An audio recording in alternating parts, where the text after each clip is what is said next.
Hi there. Welcome back. My name is Sheldon McLeod, and thank you for joining me here at the SaltWire Network. And I've had one job one time working on a fishing boat just for a day. It was kind of a pretty neat experience, plucking herring from a net.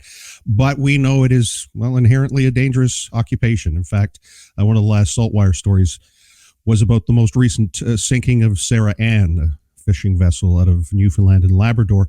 And the reason I'm mentioning this is I had an opportunity to, review some material sent to me by the folks at Transportation Safety Board. In fact, they, in this news release, asked me, did you know that commercial fishing continues to be one of the most dangerous occupations in the country? An average of 11 fish harvesters per year don't make it home as a result of unsafe working conditions. And the Transportation Safety Board of Canada has published its Watchlist 2022, as mentioned, and it is something that is bringing to light some deficiencies, something that the agency has been, or the board has been talking about for some time. Ken Potter is a member of the Transportation Safety Board of Canada, and he joins me today. Thank you very much for agreeing to speak with me, Ken. Thank you, Sheldon, so much for having me here today. And tell me a little bit about your experience in this field. I understand you were a marine surveyor, so you spent quite a bit of time on the ocean. I spent my entire career in the marine field, both as a marine engineer, operating engineer on ships, chief engineer. I've been a marine surveyor. I spent 17 years at the Transportation Safety Board as an accident investigator, manager, acting director. I've also, after retiring from the board in 2013, I went to work for the International Maritime Organization, teaching accident investigation and safety. When it comes to marine safety, and I know it's an inherently dangerous occupation, that goes without saying, but I'm curious to your experience.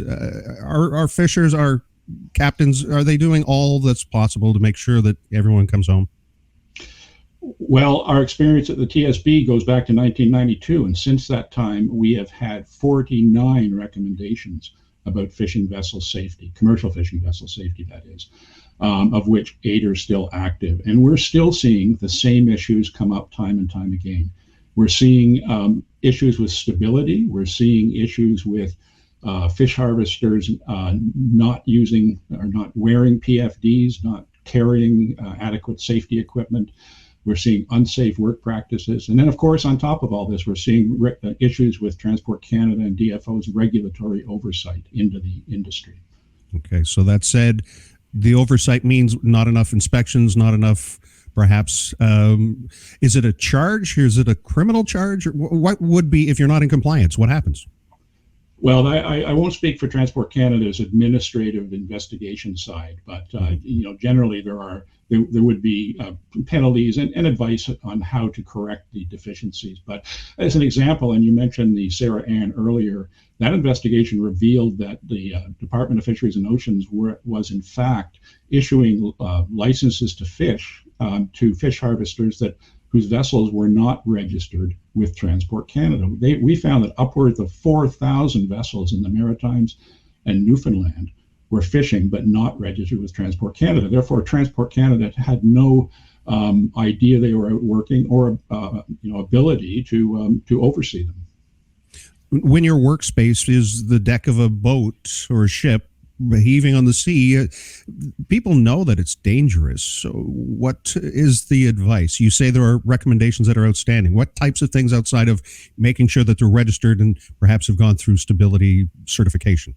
Well, we have a recommendation that came out of an occurrence with the fishing vessel Caledonia on the West Coast, where we recommended that all fish harvesters wear PFDs, personal flotation devices, whenever they're on the deck of a fishing vessel or anytime on a fishing vessel that is undecked, i.e. the small lobster boat type fishing vessel or fishing vessels. So that recommendation has seen some uptake, but not as much as we would like. Transport Canada has, in their 2017 fishing vessel safety regulations, made a clause, or has a clause that states that fishermen will wear PFDs whenever conditions warranted or whenever there could be a hazard. But I liken it to getting in your car in the morning and putting your seatbelt on. You don't say, "Oh, I'm not going to wear my seatbelt until there's an issue or until I think something may happen." You put it on anyways. And certainly, personal flotation devices these days are very comfortable to use. They're very easy to use. And I'm talking about the inflatable type that you see out there. All of that to say it's a culture. It's a culture that perhaps has not embraced that kind of safety, or I think you raised some of those issues. It's a comfort thing, or gets in the way, and perhaps that was true at one point. But when we're talking folks who might be again out on a boat for hours at a time, do they have a case? How do you change culture? How do you change habits like that? One step at a time. We're seeing some success with the industry associations in the Maritimes on the West Coast with promoting the wearing of PFDs and other safety equipment. For example, in Newfoundland, the Newfoundland Fish Harvester Safety Association has sponsored the acquisition of upwards of 800 personal locator beacons for fish harvesters to carry. And other industry associations as well. For example, Fish Safe Nova Scotia has an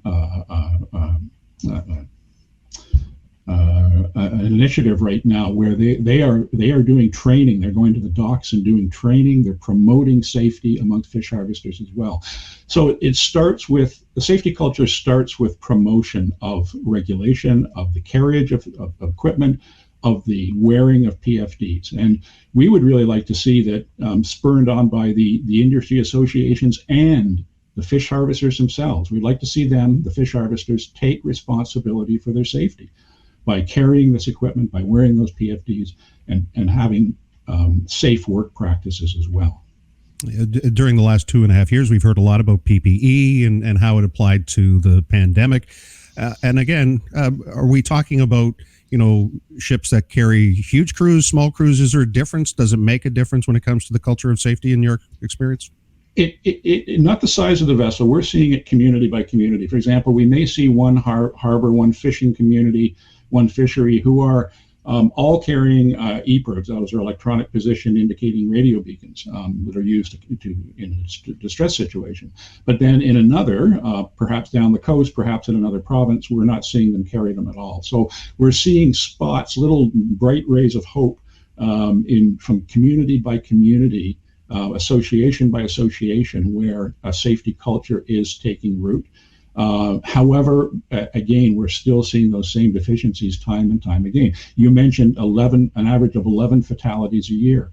Those are 11, to put it in a human perspective, those are 11 people who went to work and didn't come home to their families.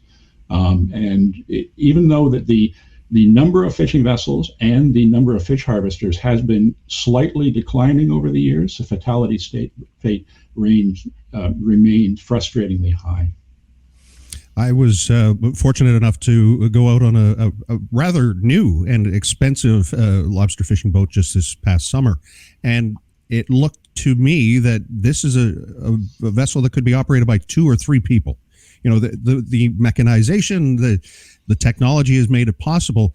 So does that make it safer in your opinion? Or is that perhaps leading to where, corners are cut, or perhaps chances are taken?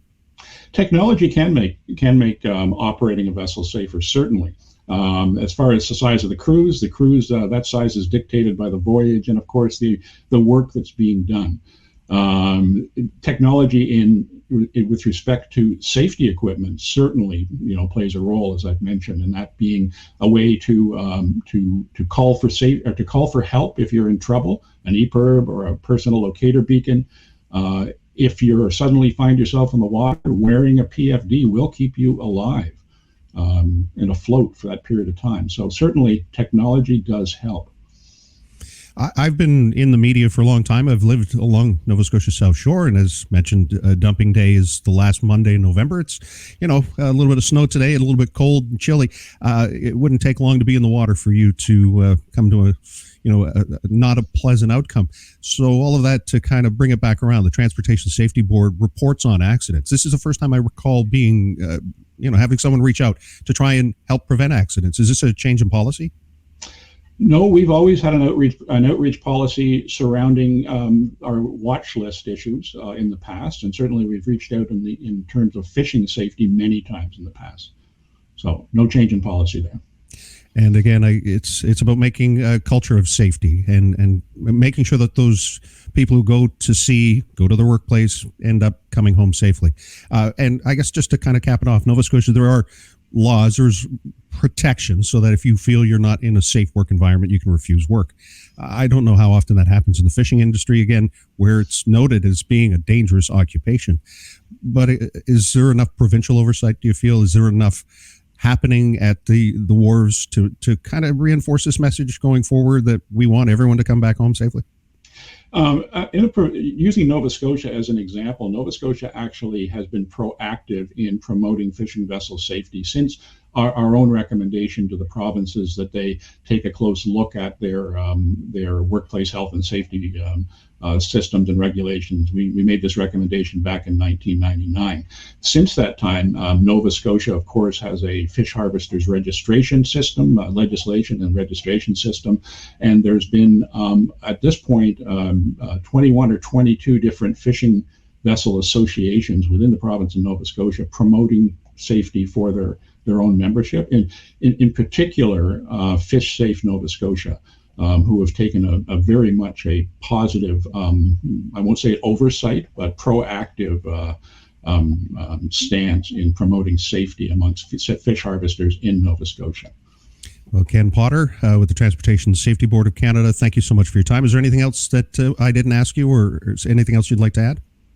Just that, as mentioned before, fish harvesters, please wear your PFDs and be safe out there. Again, Ken Potter is with the Transportation Safety Board of Canada, talking about their calls to action for more measures to be taken to be safe on board, specifically fishing vessels. Again, thank you for your time. Thank you.